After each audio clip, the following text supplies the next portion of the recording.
everyone. Welcome to the day after, and today is the day after the Jacksonville Jaguars game where Minnesota squeaked it out in overtime. And I sort of wanted to collect your reactions to my reaction to the Vikings win Sunday over Jacksonville. Now, just to recap what my reaction was, I thought that was a very sloppy, ugly game, getting the ugly win. And we just finished a 3-game home stretch where I felt that we underperformed seriously. And if we are actually serious about being a playoff contender, which we currently are, thanks to the Cardinals losing to the Rams last night, we now hold the 7th seed in the NFC. But if we're serious about being a playoff contender, we need to make some serious changes and clean up some very nefarious activity that is going on with this football team on the field. Nothing, salacious or, off the field stuff. I'm talking about on the field problems that we can solve with good coaching and eliminating mental mistakes. So also to recap the game, barely beating a 1-10 Jacksonville Jaguars team after barely beating a very young Carolina Panthers team after losing to the Dallas Cowboys that are on quarterback number 2 and had only won 2 games up to that point. It hasn't looked good against bad teams this year, and I think it all began with the Falcons when I believe that was the 0-4 game, or no, that was the 1-4 game. Both teams were 1-4 at that point, I think. I forget what the records were. But anyway, I digress. They were winless. They were actually winless at that point. The Falcons were. And it was unfortunate because, they had just fired their head coach and they came out guns blazing against us. Kirk had the terrible first half. And then we went into the bye week with all sorts of questions. Then we came out of the bye week. We beat the Packers with a huge assist with the weather. Gave us a big-time assist with the nasty wind. And then we've had a slew of games against very bad teams. The Lions, the Bears, Cowboys, Panthers, and now the Jaguars. So let's get into what your reactions were. I pulled some comments from yesterday's video, and I'd like to react to them in real time. First comment comes from Nuge1717. They say, I can't take much more of this. Cousins, Zimmer, Kubiak, and Spielman all have to go. How can the Wolves believe that these kind of decisions and game plans is ever going to win them a Super Bowl? Nuge, thank you for the comment. I agree with you 100%. I have been saying it since the Falcons loss. That we need real big-time, meaningful change in this organization because it is just once again apparent we weren't ready for a Jaguars team that is very atrocious in all aspects of the game. I guess I sort of overlooked personally Jay Gruden, the fact that he is a very good play caller, and I think one of the things that nobody's really talking about when it comes to that game yesterday is the fact that Laviska Shenault Jr. got injured partway through, and I don't think he returned to do much of anything else. And I think had he been on the field for the second half, or at least a majority of it, that would have been a player that we would have had a hard time covering, especially without the services of Eric Kendricks yesterday. So, I agree 100%.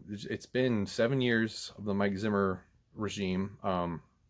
He talks, the famous quote at the beginning of the season, I haven't had a bad defense yet. And people are giving credit to the defense for doing as well as it could, especially with yesterday, 4 turnovers and a safety. But at the same time, we've been playing a lot of bad teams. We've played the Titans, the Packers twice. We played the Colts. And then everybody else that we've played really is not very good. The Texans, the Falcons, Cowboys, Panthers, Jaguars, Bears, and Lions. So we should, theoretically, if we are as good as some people want to say we are, we should have a lot better record than 6-6. But the fact that we got back to 6-6 is kind of a miracle. So, I agree 100%. I don't really see the path to a Super Bowl with the current regime setup, if you will. Moving on, next comment comes from Trevor Johnson. He says, hot garbage, that's what I think. Why didn't we attack them downfield right out of the gate? And why not blitz the shit out of a quarterback that hasn't played very much? Trevor, thank you for the comment. Once again, this is another comment that I agree with, and we'll actually separate this into 2 takes. Number one, the offensive philosophy in the first half of games. Not just the Jacksonville game, but just games in general. Why are we so hesitant to put our foot on the gas pedal? We have Justin Jefferson, who is going to be Rookie of the Year. I think it's a foregone conclusion. If he keeps this up, he's definitely going to win it. Somebody that is a big enough threat that can open up opportunities for other players. And we had a good formula against the Panthers, where we saw a lot of our offensive weapons get involved. BC Johnson got involved. Chad Beebe got involved. They both had great games. Adam Thielen is back. We have Dalvin Cook out of the backfield. Irv Smith has missed 2 games, but I think when he comes back, he'll be an integral part of the offense. I understand Dalvin Cook is the focal point, but as we've said, he had 38 touches yesterday against Jacksonville. He's averaging enough touches where this could wind up being an over 400 touch season. We're going to wear him out too soon. And, it's a wonder why somebody like Justin Jefferson against Jacksonville Jaguars in the first half of the game only gets 2 targets. They wait until the second half when they're in a hole and they're like, okay, we got to crank this up. We got to move down the field. We got to score points at will. And, just have some confidence in the first half. Jump out to a lead. It's especially against a team that probably wants to slow you down, probably wants the tempo to be very low, with their 3rd quarterback of the season. But yes, thank you for the comment. Second part of this is that why didn't we blitz the shit out of him? I think that really has to do just with the front 7 being poor yesterday. Without Kendricks, the best front 7 player we had was Eric Wilson. And the fact that the defensive line can't get pressure worth a damn. I mean, watch any of the Game Pass footage in the All-22 and slow it down, and you'll see that they struggle very much to get off their blocks. I don't think any of them have a pass rush move outside of a bull rush. So bringing the safeties off, especially that one where we did the run blitz with Harrison Smith off the right side, and then Odenigbo just kind of was like on his knees after he shed a block, and he kind of gave up on the play and just figured Harrison Smith was going to complete it, but that didn't happen, so he had to get up and hustle and get back involved in the play. As much as I want to see, corner blitzes and safety blitzes, we absolutely have to give our young secondary help. And, that segues into another thing where if we can see this sort of same play out of Cam Dantzler and Jeff Gladney, maybe we can do that more often, but we just don't have the depth for it right now, I think. Next comment comes from, I want to talk to Samson. We'll just call you Samson from here on out. Samson says, this win makes me think that we're about to get blown out by both the Bucs and the Saints. It's hard to imagine another scenario where we go into Tampa Bay and don't get absolutely roasted. I think we opened up as a 6-point underdog against Tampa Bay. Tampa Bay's coming off a bye week. They have a much better arsenal of weapons than Jacksonville does. Mike Evans, Chris Godwin, Bruce Gronkowski, Scotty Miller. Ronald Jones is nobody to overlook whatsoever at all. I think Tampa Bay is well equipped to make us really look foolish. The defense has been suspect, but I think given the extra week break, they basically know what to expect from us, and that is shut down Dalvin Cook and make Kirk Cousins beat you. Double team Justin Jefferson, and that, that goes back to the previous comment. Spread the ball around and make it so that it is hard to do those things. Don't let them line up 8 in the box. Don't let them put 2 on Justin Jefferson with safety help. If you spread the ball around, it's going to be very hard to defend this offense, but the play calling has just been suspect by Gary Kubiak at times, and often too predictable. Against the Saints, I really don't want to lose to the Saints. I really don't, because I have a feeling that Taysom Hill is still going to be the starter at that point. They'll probably rest Drew Brees long enough and save him for the playoffs. Even though he is a competitor, he's going to want to get back in there to finish the season. But I think that they would probably be wise to maybe just let Drew Brees recoup until it's playoff time. And the Saints are absolutely fighting for the first seed, so they are going to not take their foot off the gas whatsoever. They're in a competitive race right now with the Green Bay Packers to get the first seed in the playoffs, and only the first seed this year gets the bye week. So there is major incentive to not rest players at the end of the year. And I just don't want to lose to Taysom Hill. That would be just embarrassing as hell. But yeah, I'm not confident going into those games. And those are the last, 2 good teams on our schedule, Tampa Bay and New Orleans. So if we're serious about a playoff run, if people want to convince me that this is a good football team, we have to win one of those games. We have to. If we go 0-2 against those, I will consider this season a wash, and we overachieved against teams that we shouldn't have, like Tennessee, Seattle, and Green Bay for that one game. And yeah, that'll be it. Next comment comes from Revan. They say, worst of both worlds in reaction to the Jaguars game. Well, we got the wins in the 3-game home stretch, but showed we are not a good team. Couldn't agree more with that.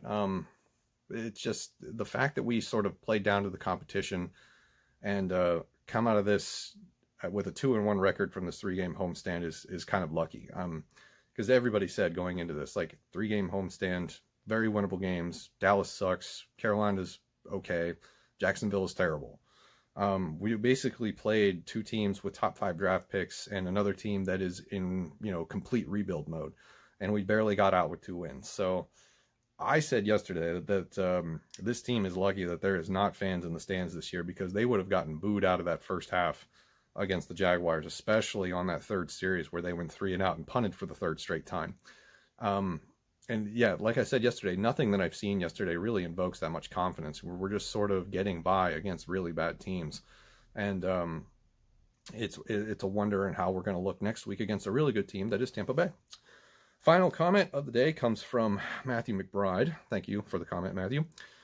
He says, stop bitching about a win. The Jaguars' record is bad, and they're a professional team who plays everyone tough. Be proud that the Vikings overcame some adversity today to get a win. Thank you for the comment. I'm not going to, block out comments that don't agree. That's not what I'm here to do. I want everybody to come into the conversation, hopefully, to be respectful. But I'll address this. Matthew, I appreciate the contrarian take, or the opposite end of the spectrum, if you will. And 2 key points. Number 1, I'm not so much complaining about a win as I am the nature of how we go about it.